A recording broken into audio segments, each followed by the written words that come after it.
Hey guys, welcome to Digital Digest, and in this video I'm going to show you how to add Jotform to Shopify. So to do that, first go to Jotform and log in with your account.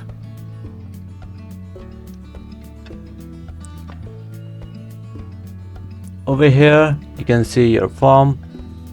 Here I have a product order form. Click on more. Now you have various options. Just you have to click on publish form. Click on publish form, and then on the right hand side you can see platform. Click on there and scroll down until you see Shopify. Here we go. Copy this code, and now on the next tab let's open our Shopify, log in with the store.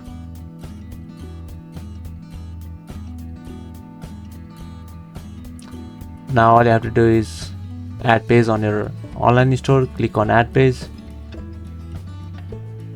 Now on the right side you can see some code icon. Click on there, click show HTML, and then paste that code, the form code that you have just copied from Jotform.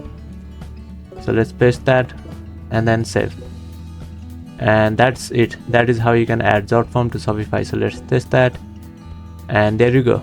Thank you for watching this video, and I'll see you on the next one.